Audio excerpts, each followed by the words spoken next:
The Prime Minister is urging all Australians to turn the temperature down. Mr Albanese joined the Israeli President in Sydney late today to meet victims of the Bondi terror attack. Isaac Herzog also spent time visiting Jewish school children.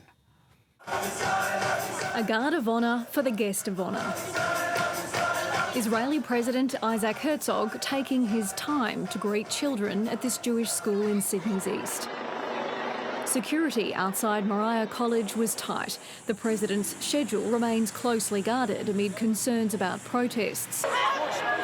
Last night, as pro-Palestine protesters clashed with police across the city, President Herzog addressed thousands of Jewish Australians at the convention centre. And I'm here also to reinvigorate the important relations between our two strong democracies. This afternoon, it was back to Bondi, this time joined by the Prime Minister to meet families at the Bondi Chabad, the religious home of many of those killed. It's very good thing that he came here to Australia and that I'm able to see him here. President Herzog met with the Governor-General here at Government House today before meeting with some of the first responders of the December 14 attack in a private reception. Still to come in his trip, a visit to Melbourne and to Canberra, where more controversy awaits.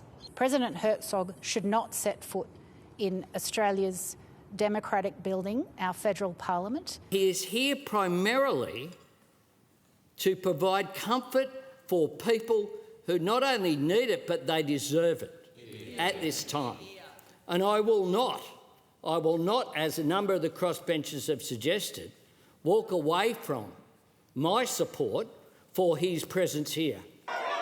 A forceful defence of someone the Prime Minister says deserves respect. Isabel Rowe, ABC News, Sydney.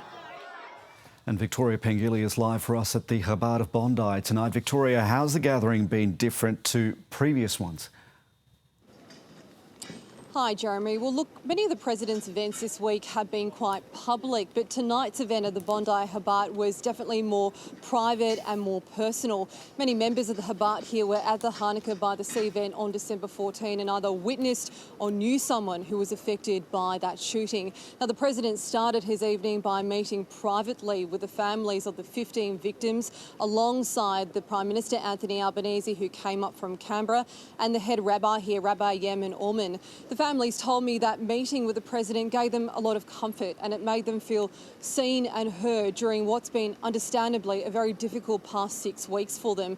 After that private meeting, there was more of a public community event that featured cultural performances and dances. Tonight was the President's last formal commitment here in Sydney, and there was very much a tight security presence. The streets were teeming with police officers and private security, which gives you an indication of the level of concern authorities have for the Israeli President's safety. He'll next be heading to Canberra in Melbourne in the next few days before flying back to Israel towards the end of the week. Jeremy. Victoria Pengilly reporting.